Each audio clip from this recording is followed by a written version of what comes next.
Dinner time.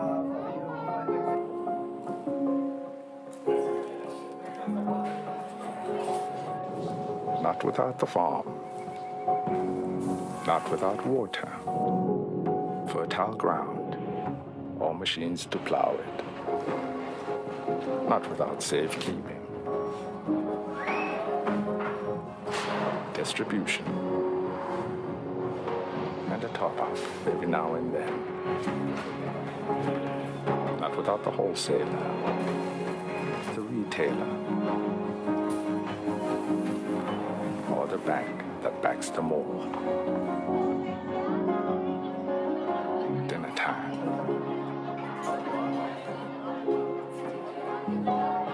Not without business.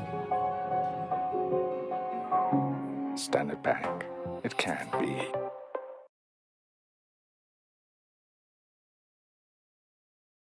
We have a great panel that I'm going to introduce you to.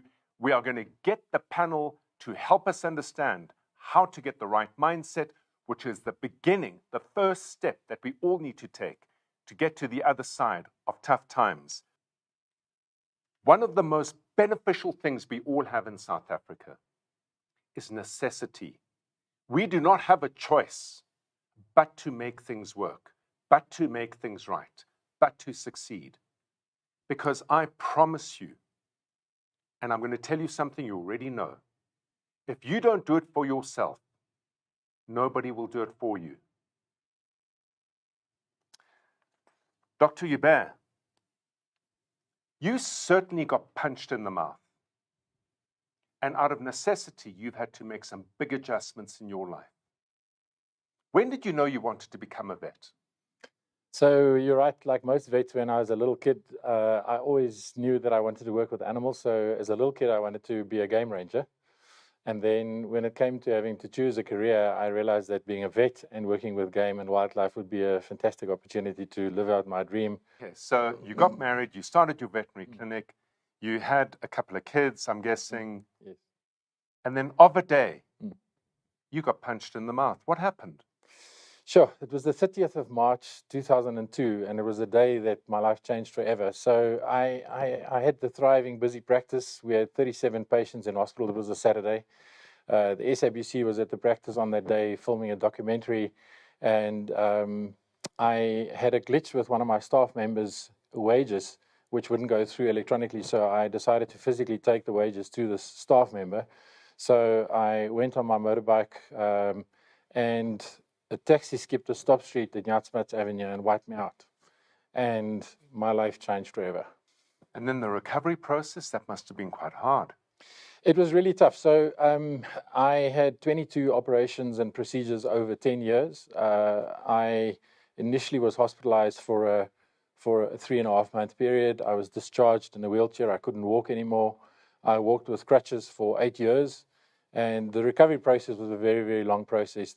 It was a really difficult time period. We lost over 4,000 patient visits in the 3 years after the accident. So it was a rough time.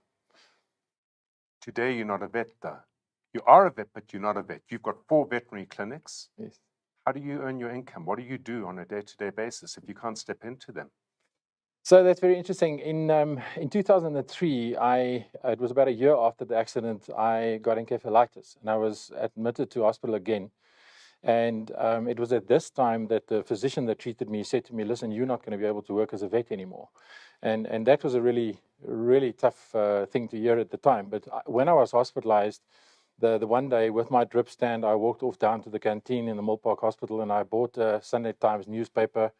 And there was a competition sponsored by Standard Bank that was for the best business plan. And because I had been working on a medical aid for pets before the accident as an alternative to what was in the market, I thought when I came out of hospital, let me submit that. And I submitted the plan and I won the competition. And in the time period when I did this training course at the Wits Business School, I realized that one of the elements of what I was working on was actually very beneficial to the financial services industry. So I started an IT business, a voice logging company, because when I finally came to the realization that I wasn't going to be able to work as a vet anymore, and there was a process with that, I realized I would have to do something very differently. Because initially I was in a wheelchair, I also had to work in an office environment. I couldn't be exposed to animals. I couldn't walk properly. So I started this voice logging business, and with my running around in the financial services industry for the next 5 years building this business, I saw how technology and how the internet was changing the financial services sector and the banks, and I realized that this was going to happen with the rest of the world. And because my first love was veterinary, I thought, well, maybe I can set something up for the veterinary community, and that's how I started the IT company in 2008, software development company, and we started building our own software, built a fully integrated e-commerce solution, and yeah, you know, today we've got the IT business running. We don't only supply IT products to the veterinary industry, we also have a product in the legal industry. But the e-commerce explosion has really focused us on the e-commerce side. With the animal hospitals, it's my first love, my passion. So realizing that I couldn't live out my dream the way that I wanted to by personally being involved in the lives of people and animals, I decided that what I'll try and do is create the environment for the vets who work with me to have that joy and that pleasure. So most vets don't like the admin side of things, like most business owners don't like the admin stuff, but it's really critical in terms of running a business. And so I said, let's set up that side of the business for the vets, and then they can concentrate on the veterinary, which is really the cool stuff. If you don't have that destination clearly set, if you don't have a vision of what you want to be and where you want to get to and what kind of business you want to operate and build, it makes everyday activity a wasteful spend of time as opposed to an investment into that future. Welcome to the second of a 4-part Standard Bank SME Summit in partnership with Business Day.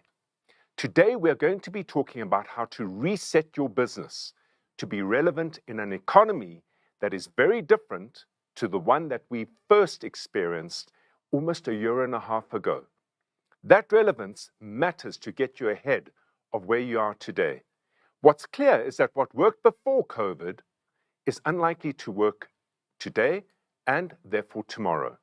The crisis of COVID changed the status quo of everything and everyone, and resetting your business to be relevant in this change is essential to your survival and growth.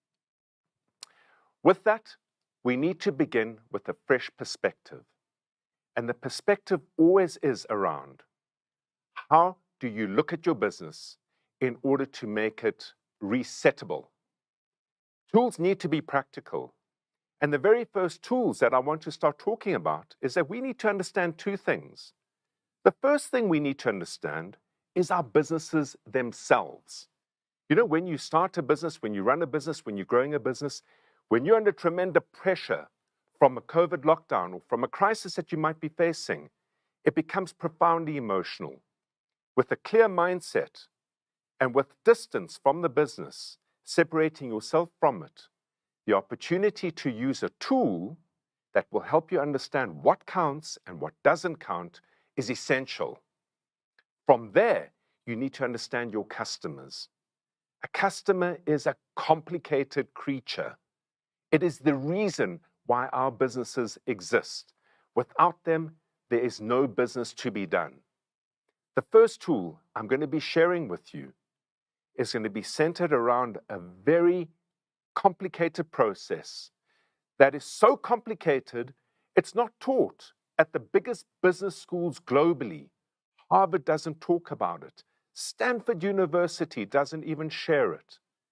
It is a tool worth tens of thousands of rands, and it's a tool that's used to help big businesses simplify, because a simple business is a scalable business.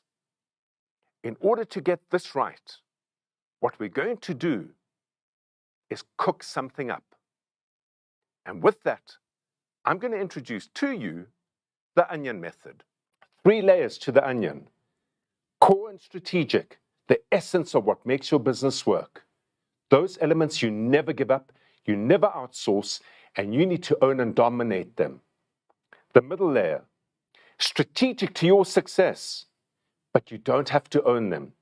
And that's where you need to find the right partners, the right strategic partners, a branding agency, an IT services provider, whatever else it might be, and forge good relationships for medium long-term gain. And then the outer layer, that's the stuff that if you have it inside your business, you can shed it. Because when we are looking to reset our businesses, we want to simplify right down to the essence of what gives our business its distinctive flavor and ability to satisfy and please our clients and customers. A few lessons from the simple onion. Relationship coach. That's it. Where do I begin when I'm looking for a date? If I'm out there in the market, how do I start a conversation that doesn't immediately go to the essence of why I want to date somebody, in order to build an environment so I can, A, be sure that I've understood them and have them share with me their needs and wants? I think step one looks at competitive advantage. So would you date yourself? That's where you start. Would I date me? If I were a business, would I buy my own service? Would I buy my own products? That's where you start. So you start looking inside and looking at what you want before you go outside and find what's out there. Because there's a lot of things that are out there. But if you have no clue what you're looking for, you're going to end up going everywhere else and wasting time, wasting money, wasting resources. And burning your brand, and burning your social capital. That's exactly it. So you start inside, you look at what's your competitive advantage, what makes you different, what makes you tick, what makes you special, what is it about you that I would want to look at and think, now that person I would date as opposed to the guy next to him. Okay, so firstly, I need to understand myself. I need to have the right mindset. I need to have a good sense of what I have to offer. How do I know that what I offer is at the standard that I think it offers? You know, we speak about confirmation biases and all sorts of biases where we might tend to overvalue ourselves in relation to the reality of what it is that we do have and we do offer. So to get you talking to me, because as a business owner, it's essential I understand what you want and what you value, as opposed to what I think I have and what I believe you should value. And that goes to understanding your market. So you need to, before you even launch the business, you need to know the market that you're entering into. Same thing goes with dating. Before you approach somebody, understand who you're approaching and why you're approaching this person. So a simple example is you could be looking at a person and thinking, that could work for me. You're looking at Beyonce. Beyonce's got Jay-Z. Is she available? She's not available. So your market segment becomes very, very important. Are they accessible? Are they available to you? Is this where you want to play? Is this where you want to be? Can they grow with you? Can the market grow with you and where you are going? You will only know that when you know yourself and when you know which market you want to play in. So where does that first conversation begin? And that's the easy part that becomes so difficult for a lot of people. Because it should be simple. It should be the simple things. If you're walking into a gym and you know that this is a person that you like and you've seen them a number of times, hey, oh, are you doing that? How do you do that? You chat about things that seem comfortable and easy for you. That's how you get in. You don't want to be the freak that comes in and says things and people stop and look at you like, what did you say that? Why are you commenting about my body size? Why? You don't go there. So you simply talk about the easy, comfortable things about you and get them comfortable with you. And then, in fact, they start telling you before you even ask. You don't have to ask anything. You have just exposed the gold. The gold is the way you find out about people is by having a conversation that's led by questions. And normally when we are desperate and we're under pressure and we want to get a deal done with the client, we tell them why they need us. We tell them why they should take us on board. We tell them about our fantastic product, our fantastic service, our price, all our other reference clients, before we've understood what matters to them. You know, with any business and everywhere you go, you want to market yourself. I always say relationships are like, the beginning of a relationship is like a marketing strategy. You walk in and you want to sell yourself. You want to go in and say, so this is what I can do, but you don't want to oversell. The beauty of it is when people start finding out who you are and the beautiful things around you without you having said much. To help me, I'm going to get joined now by an expert in numbers and an expert in segments. Okay, so what I'd like to do is you're going to face the dartboard. So let's give it a go.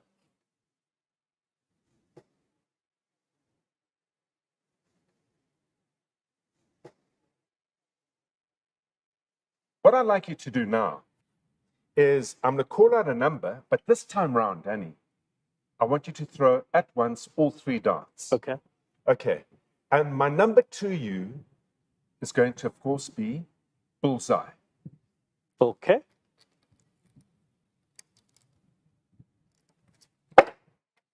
Right. And folks, that's what we've learned from this. That if you try and be everything to everyone, all the time, at once, every time, you land up with only one dart hitting the dartboard. Segmentation is about saying, I don't want to be all things to all people. I would rather specialize in one or two sectors. And within those sectors, I know exactly which clients I'm going to target. Getting that decision made is one of the toughest decisions we all face in business.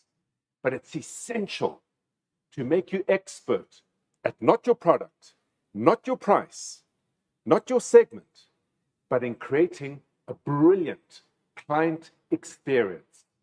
Because it's the experience that brings customers to you and keeps them with you. You know, Keith, we've always argued that sailing a ship is like building a business.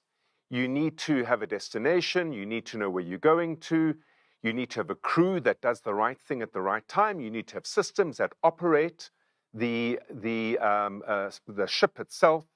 You need all of that. You need absolutely all of that. And I'm pretty confident that you would have witnessed what's called the terrible engagement, the terrible marriage of seas in South Africa. You've got the Indian Ocean, which is warm. It meets the Atlantic Ocean, which is cold, and it creates terrible, terrible storms. I'm sure you've sailed through some of them. And in doing so, Keith, how do you sail safely? What do you expect your crew to do? And how do you navigate in a rough, tough storm? Well, in a rough storm like that, one would expect everyone to take all safeties into action. So, in other words, all your hatches are closed and everyone's alert, very alert, especially your watch that's awake and navigating the vessel. And we will basically steer the vessel away from any dangerous areas such as rocks or incoming vessels as well. So we try and keep a safe course as much as possible and continuously fixing the vessel to make sure that you're safe. On the strike crafts, it wasn't all that easy because of the way the vessel was designed. So all our watches were pulled on the outside and only the operations team worked on the inside. So you were permanently wet in a storm. But it's basically persevering through that time that kept us going and working as a team and relying on one another's strengths during that process that got us to get through that storm safely. So we basically learned to trust one another. And that trust is essential because the word there that was key is a team. And in team, from a navigation point of view, from captaining a ship, it means you need to know what your team is doing, and your team needs to be running a set of systems, activities that are predictable and reliable so that you can lead and navigate the ship back into safety. Bruce, I'd like to come to you. The Bespoke Amenities Company, where were you before COVID? Well, the soap factory specifically was for the hospitality industry. Ouch, that's a big storm that's hit you. We were really a very focused hospitality supplier. So that was our segment. And we were going along nicely. We had moved into a really great new factory. We had a strong workforce, 150 people. We were supplying some of South Africa's best known hotels. And COVID struck and everyone closed their doors the next day. So it was a hell of a storm. I would imagine in those cases, the reset in your business about understanding what matters and what doesn't. If I think back to the onion method, you must have been under an enormous amount of pressure because you are facing an enormous overhead. You have 150 people that you've got to pay every month. You have, if I'm not wrong, a 5,000-6,000 square meter facility. We had Eskom-related issues, and electricity drives your machines and capability to function and operate.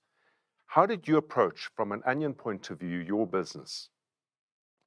There were so many complications. One of the biggest ones for us was supply chain, because you have to fuel the factory with all the different components.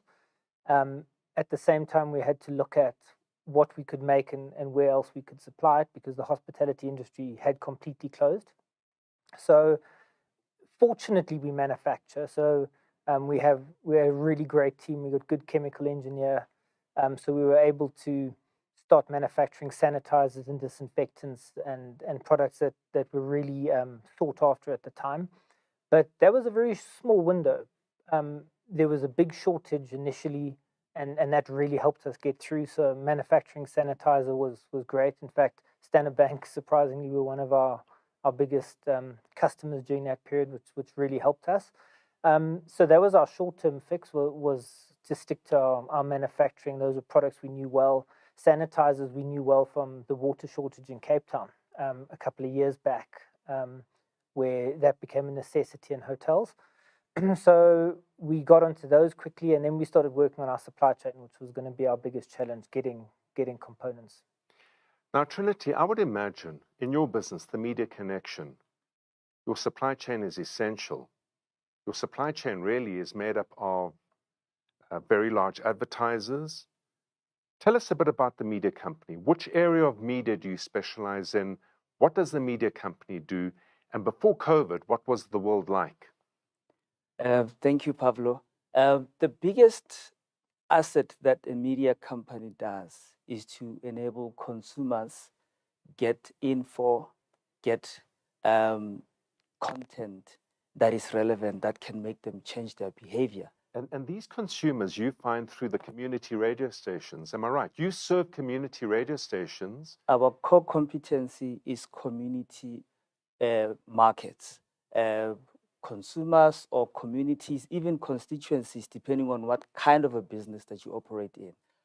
And during that time, when COVID started, it was a big hoo-ha, and a lot of big companies, obviously, we know that when they cut budgets, the first place to look at would be advertising. Correct. And we had a responsibility to say, in as much as you are cutting on advertising budgets, COVID is an information-related pandemic. When people know, it's easier for them to relate, and then they can also behave differently towards the pandemic. We had to communicate. So what we did as the Media Connection was to say, how do we then get the messaging across to consumers in a language that they understand, even at dialect level? And remember, generic messaging can be lost somewhere.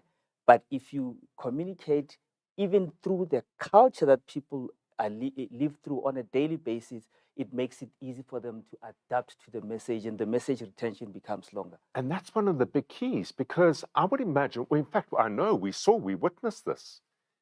The amount of fake news that was being promoted across social media and misinformation, all of a sudden through a community radio station, because you've tapped into that community, because you have a deeper and more profound relationship and understanding of the culture of that community, it creates what MAPASEKA was saying earlier, a voice that shows understanding, that shows identity, a voice that builds trust. And in many ways, that was the opportunity that opened up for you. All of a sudden, landing good quality information to build trust and confidence in a community built the value of the community radio station for your advertisers. Welcome to the third of a four-part Standard Bank SME Summit in partnership with Business Day. Setting the scene today, we're going to talk about rebuild. There it is. It's why I'm wearing the hat. Because as business owners, businesses don't just appear. They are built through our head, our heart, and our hands. Since we're talking about building a business, I want to build and leave you with a clear demonstration of how we get this done. How do we turn the ideas and the insights into a practical model of what you need to get done in your business? And to help me with this, I have Joe Kirsten, a Lego ambassador who owns an enormous number of Lego pieces to build it out. So with my builder on hand, Joe, we now need the practical wisdom to build the business that we have reset to thrive in a crisis and in change. Our reset business needs to operate. And to make it operate, the first thing we need, the most valuable thing in every business, are customers and clients. And that means they need to learn about us. They need to understand that we exist. In business terms, we talk about that as marketing. In practical terms, we talk about it as leads that we need to generate, getting people knocking on our door saying, I'm interested to learn more about what it is that you do and how you can be of value to me. Once they knock on your door, the next cog we need to build, the next gear in our business, is how do we engage that client, that prospective client or customer? What journey will we take them through to A, understand how we can be of value to them, and then B, give them a great experience, build up their trust in order for them to say, I want to now have you fulfill my service. And then the last cog is that once that deal is done, how do you deliver that service? And how do you meet the expectations that you've created in your customer's mind in the marketing process and in the sales process so that they are happy, B, you get paid, and C, they tell the world about you. 3 cogs, essential in every and any business, despite the industry you're in and irrespective of your size. I'm going to start with you, Saskia, immediately.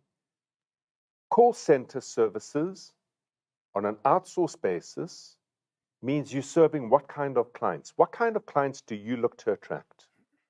You know, Pavlo, anyone who is interested in outsourcing their services. So in the US, we've actually done recruitment for the vaccine campaign to help Biden, you know, get everyone vaccinated. We've got debt collectors, retailers we do sales for.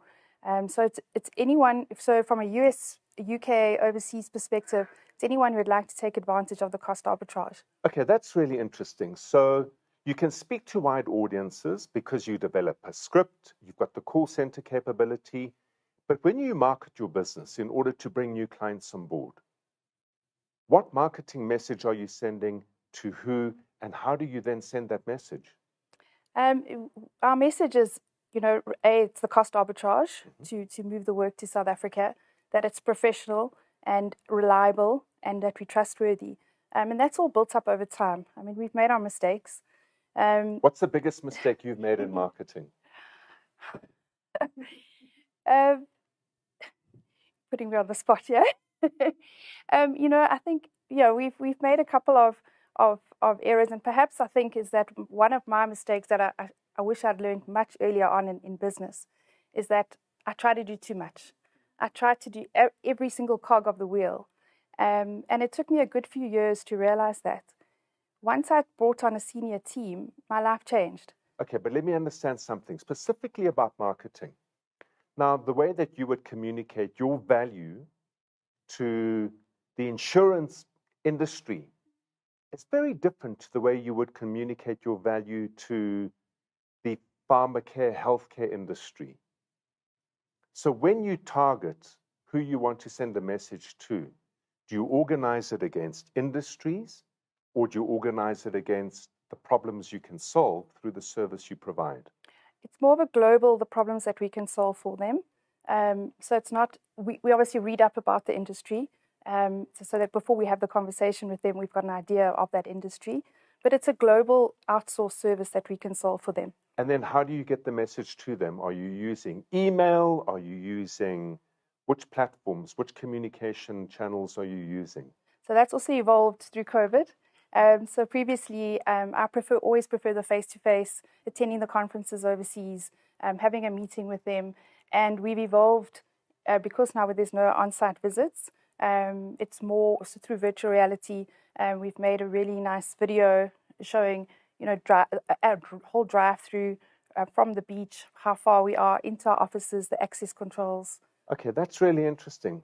Sunshine, I think that makes for a very interesting point because in effect, what Saskia has done, if you think about it, how do you create a physical idea of what your service is if you're not selling a physical product? Absolutely. And making a video certainly works. You would have experienced that in your agency. 100%. I think making a video is absolutely, especially after what happened in Durban, I think making a video was the best solution to comfort her clients that were still here, but she also sell her service. The joy of COVID, I think, for everyone, is that we had to find ways to communicate different, whether through to our customers or to our clients. And what it did is it used digital, and especially, I mean, we sit on platforms like this now to communicate with people at home because we can't gather. What digital did for us is made us create new and unique ways to communicate. And I say that in a sense that if you sell socks, right? Traditionally, you would face-to-face it. This is my sock business, this is what I'm selling. But there's 200 other sock suppliers. So you create a video instead and you get old people to wear your socks and they're dancing to a Madonna song.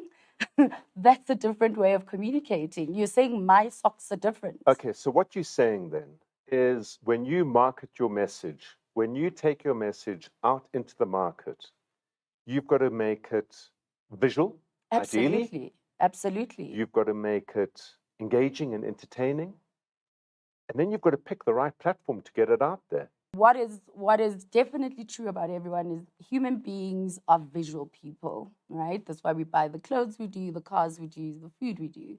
You see something and you make that decision based on what I see. So it is important to know, if I'm speaking to a slightly older white gentleman, what are the things that are in your little bubble?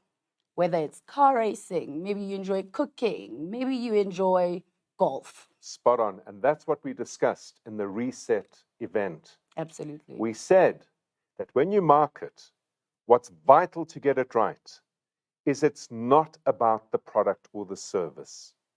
It's about the lived reality of the individual, whether they be in a business that you're selling to or a consumer themselves, that you need to understand. And when you try and be all things to all people, it's impossible to understand that, which makes the marketing engagement very, very difficult. I want to go to Joe, because Joe, 3 cogs we are busy building together.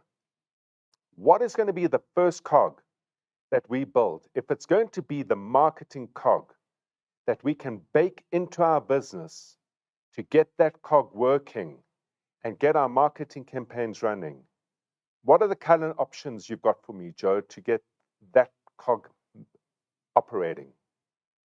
Pavlo, we talked about the marketing now, and we need to be on fire. We need to be out there and to heat up the emotional need for the products that we've got going. So I think in terms of marketing being on fire, red is the correct color for the cog that we're going to put on our device. And if I can go ahead and place this on here. There we go.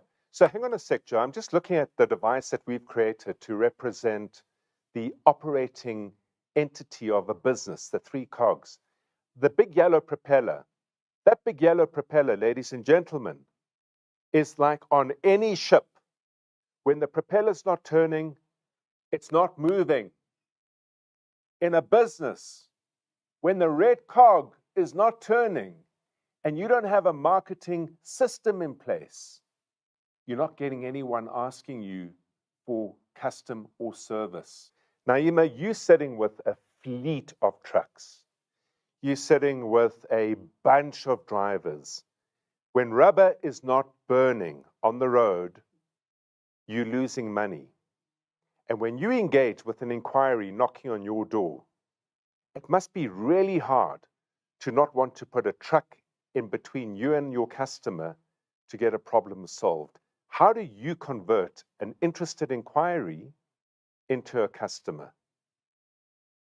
I think it's much like Sunshine said, is that we first ask our customer and try and listen to them to see what their problem is. Can we service their problem? That is the most important thing, is for a customer to feel that we do understand what they need us to do, and for us to understand that we can do what they are asking us to do.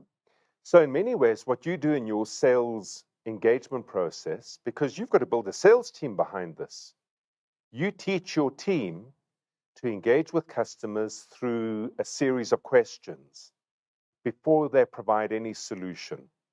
Because if I listen to what you've said, it's really important to match the solution to the problem in order to get the customer to become a client, and when you then service them, to keep them happy, right? That's correct. So our salespeople are empowered with what we call a sales filter. This is asking the client about themselves and about their business, and then also asking them about what product it is that they want us to move. So it empowers us with the necessary information to see if their business fits in as a cog into our business and we can provide the solution for their business.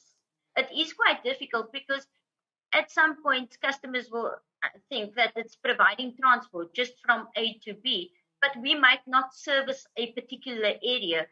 And there's nothing worse than signing up a customer and not solving their problem and then saying to them, we do not service the solution. Completely. It burns your brand, it burns your reputation, and you've burnt that customer for life. Joe, I want to now add to our marketing cog. We've got the red cog turning. We've got deals we've got inquiries from customers and clients through our marketing system. We're now engaging with them to convert them from inquiries into customers. What color cog are we going to use, and where do we locate it to get the propeller turning? Pavlo, I think as we have now laid the groundwork and we've set fire to the marketing team and they've created emotional connection to our product, we need the green light for our sales team to go out. So we're going to use a green cog on the second. Well, let's put it into our system. Let's see what happens when you switch it on. I'm looking for that propeller to turn. So let's see if we're going to get the propeller going on the second one.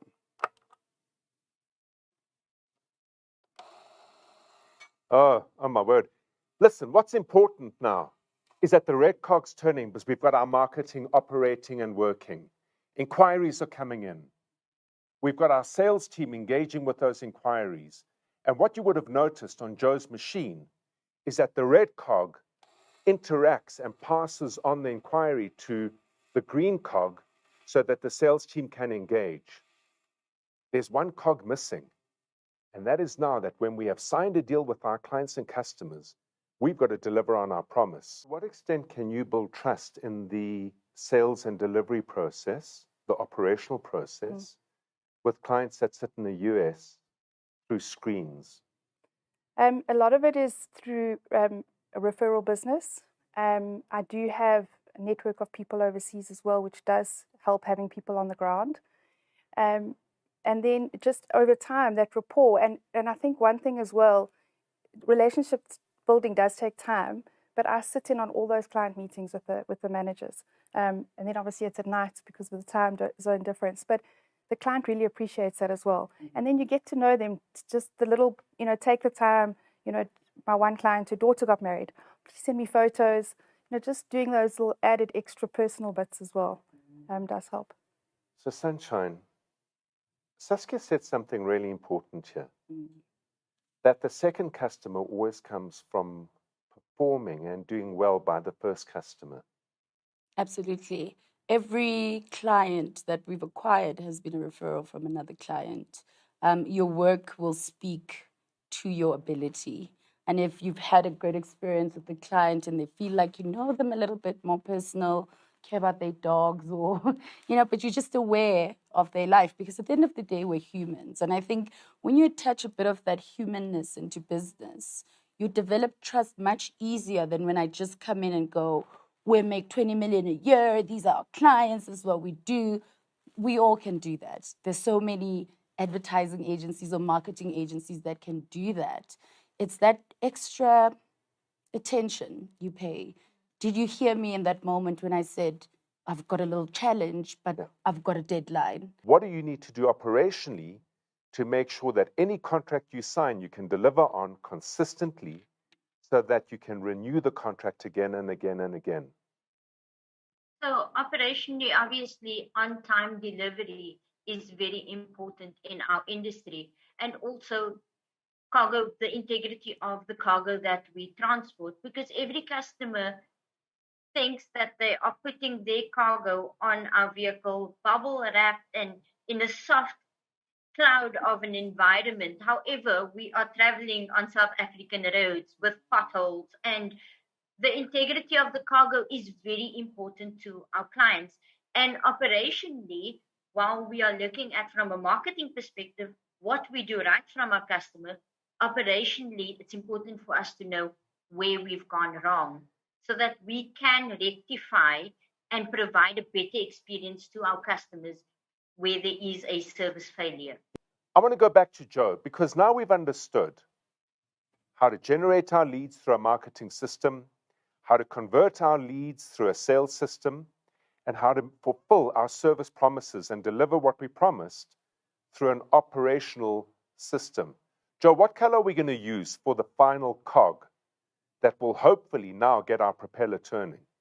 Pavlo, I think we need a color that will support marketing and sales, a stable color, a supporting color, and that will also be there for them.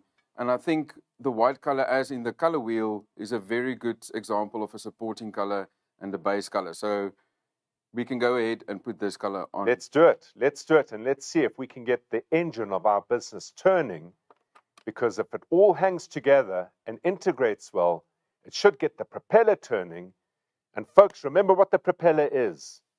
It is a reliable, predictable business, one that brings in leads consistently through marketing, one that converts customers consistently through sales, and most importantly, one that helps us fulfill our promises consistently and reliably through ops. Switch on the engine, Joe. Let's see what happens. Let's see.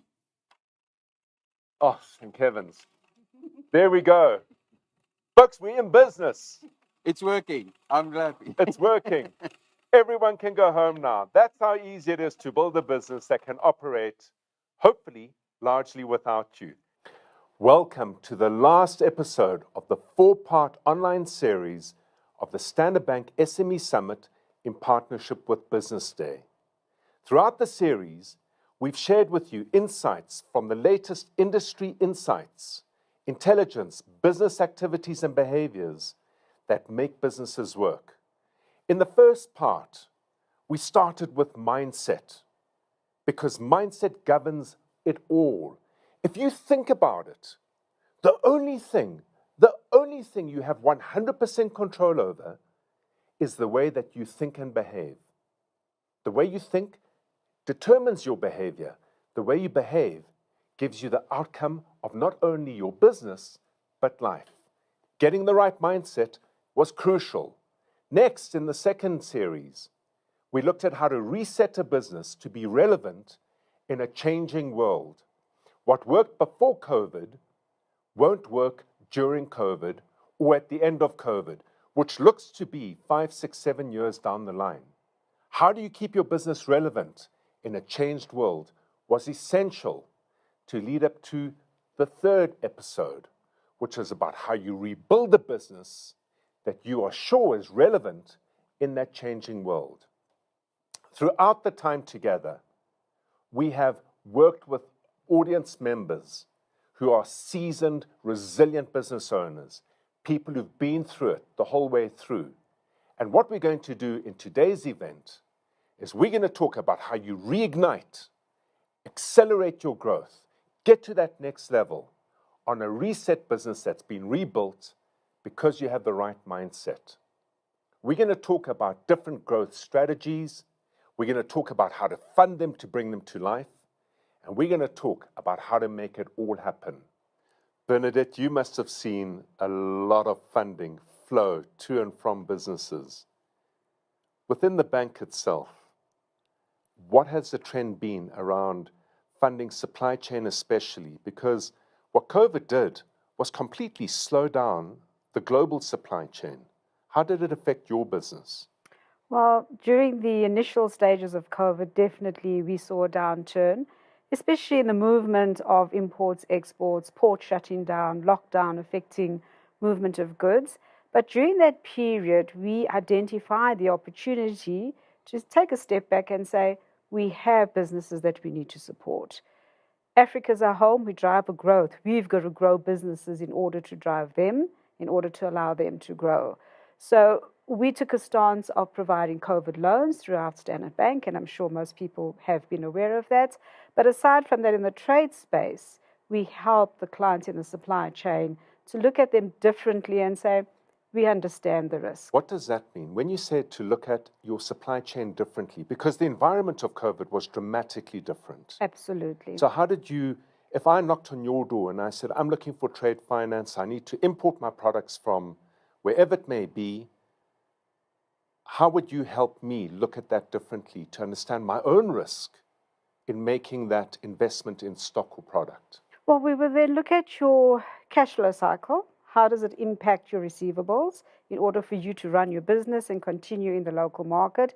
Bearing in mind your supply chain also encompasses the entire local market as well, from your freight, insurance, your local buyers, probably suppliers as well. And looking at that holistically and saying to the client, let's take that on board. Who are these clients? Who are your off-takers? Who are you buying from? How are you moving your goods?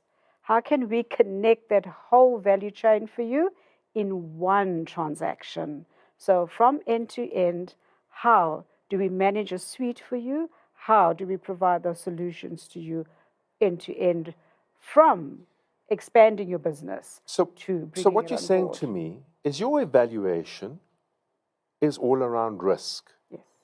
And for so long as I can engage with you and enjoy that conversation, I might learn about the risk in my own business. Correct. That's 100%. A very nice benefit. So in your business, you've got locations, as I understand. Correct. And in those locations, you carry stock. Yes. And who do you sell that stock to?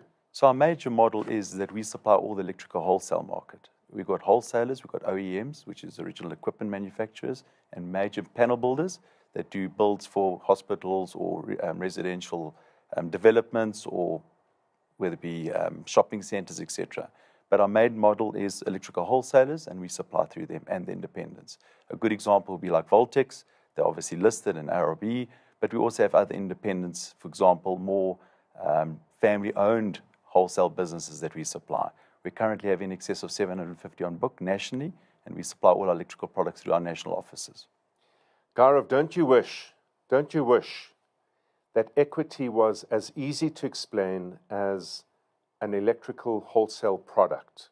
Because it's this nefarious thing. It's an idea of value. At JALTECH, how do you understand, how do you communicate, how do you talk to the value of equity when you're looking to fund a business by acquiring shares in the business for the funding that you provide? Well, Pavlo, when it comes to equity funding, it's not only difficult to understand, as you say, but also quite a touchy subject. Business owners, they have poured in time, money, effort, blood, sweat, and tears to grow their business. And the idea of giving up a stake of that business, it's almost like giving up a part of their baby. And not only are they giving up potential future profits or a part of it, but they're also potentially giving up control for people who have enjoyed making decisions themselves the entire time they've been running their business. And so talking to it, what you actually have to show the business owner is the value it's going to add to their business. That, in fact, what they will get out of it is not just the funding for growth, funding that's based on the future of their business and allowing them to get there, but also the extra value add they'll get from the relationship, from someone to bounce strategy off, from someone to help them with their networks, for someone to help them connect them to other people, etc. And so that's the real value of the equity is all of that put together. I want to talk about growth because we have reset businesses, we have rebuilt businesses, and you can get growth in a number of areas. You're either going to find it by buying out a competitor who has not reset or rebuilt their business and is struggling today. You might find it by buying plant and equipment for 50 cents in the rand, 60 cents in the rand, as opposed to new buy. You can find it buying stock. You can find it buying office furniture. You can find it investing in people. You can find it investing in marketing. and you can find it in establishing or buying technology. So in many ways, the argument that if your business is the business of selling cars and you can't get new cars from supply chains right around the world because of microchip issues and all sorts of other issues. Exactly. Then I can come to you, and instead of buying at a new price, I can buy a pre-owned price and do my thing as a dealer to add value to that vehicle and on-sell it to consumers. Of course. Bernadette, I've gone to Tirani.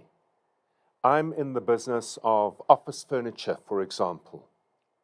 He has a lot of office furniture from a former business that has failed and is now looking to liquidate itself. I want to acquire that office furniture. How would the bank view that?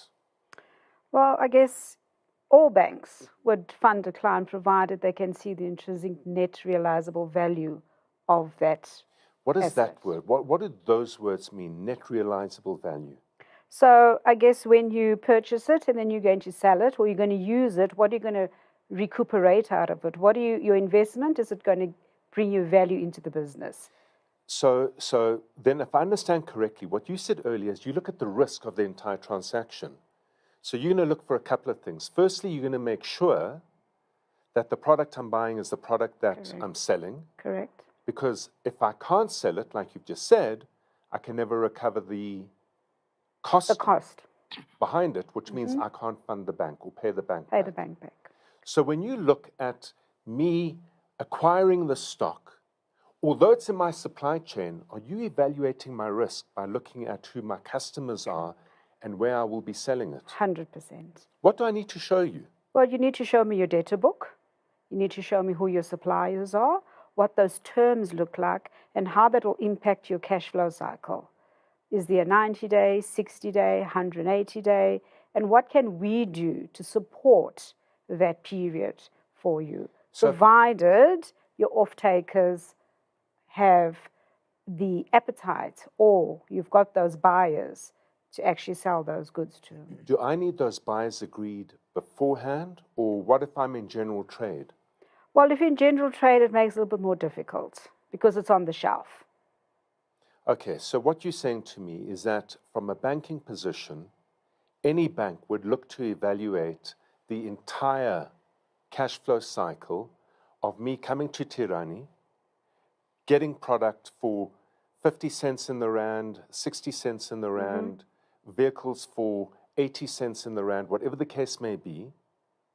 And before you're prepared to fund that, you want to be sure that you can evaluate whether I can sell it or not. Correct. Brendan, how do you evaluate your future forecast? Do you have to secure contracts with certain clients? Does that give you more validity in being able to confidently look at a bank and say, I've gone to Tirani, I've gotten my products at a discount because of the crisis in the economy, and on that basis, I have got offtake or demand for these products already organized, a contract versus the fact that you've got 11 distribution points and you've got a history of trading that product. How do you evaluate and weigh up the two? Well, I think today you don't get many contracts. I mean, let's be clear. I think they're mainly, even if you had to ask any customer for a forecast of what they're predicting for us in order to bring our own products in, as a simple example, they're very reluctant to do that. So I think it's pretty much a month to month in respect to supply. You've got consumers and customers. And I think what was mentioned earlier, you're looking at your working capital cycle from a debtors and a creditors perspective to see how much cash you got available in order to buy that acquisition or that asset. And that asset will give you some form of benefit and growth going forward. Gaurav, you know what? Stock, easy to evaluate. If I use Tirani's words, it's got an NRV, a net realizable value. Plant and equipment, easy to evaluate. If I'm buying plant and equipment, I know what I need. Hopefully, I understand how it works. I can evaluate it. I can buy it. But what happens if I want to grow my business by acquiring a competitor or acquiring new talent, different talent in order to help me get to the next level, or investing in a big marketing drive? So advertising and campaigns, or investing in underlying software to improve the efficiency of my business. My experience is that banks aren't strong on investing in those intangible assets. From an equity point of view, is that something you would look at? And if so, how do you look at it? Pavlo, I mean, yeah, we do find in general that when it comes to banks and debt, they tend to look at the history of a business and what it has been achieving. And is that enough to then repay the loan that you're taking out? However, when it comes to equity, we look forward. And so those kind of investments, like investing into talent or investing into new systems, or investing by buying a competitor or entering a new market, those kind of investments, typically, debt funders don't do those kind of investments. And that's what we look at with equity funding. However, just because it's equity funding, we still want to make sure, as much as possible, that we're taking an informed decision. So we want to see if the business owner has done research into what is the talent going to do for them. That, in fact, adding the extra people will, in fact, result in more business, or that the system has been proven in other cases to result in efficiencies, or that they have the know-how in entering into this new market. And so, even though it's an equity investment into something that's intangible and an investment into growth, it is still an informed decision in terms of the risk we're taking. So give me an example. Let's say for my next level growth opportunity, I'm going to invest in marketing. I need to tell the world that I have a reset business that's been rebuilt, that we're getting good performance with our clients, and our clients are constantly buying from us.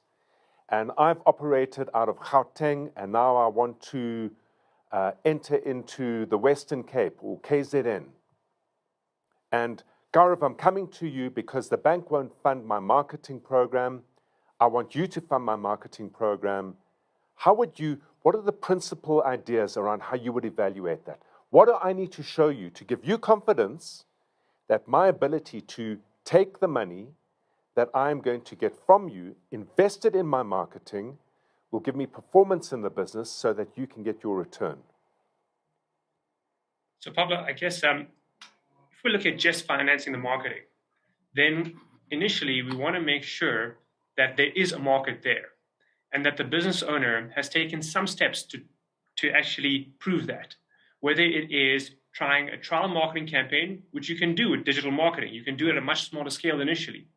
And then you can measure very carefully and much more certainly than in the old world of marketing, your return on that investment. It does for X spent on marketing. How many customers come through the door? How many of those customers then convert to sales? And then after we have peace of mind that there is indeed a market and that the marketing budget is going to increase in the marketing budget, it's going to result in more business, we want to make sure that everything else is there to support it, that there's a capacity to actually produce the products or services, that there's working capital to pay the suppliers and then wait until your customers pay you. So we then look at everything around that. And is the marketing budget enough? Or do you actually need more capital? Do you need to invest in more systems? Do you need more capacity? Because the marketing on its own may not be enough, because once it brings the business through, you then need to be able to service that business. I'll say it again. We are the single biggest investors in our economy. Thank you for investing time with us. I hope you got really good value from today. And again, I say it, if you don't do it for your business, nobody else will.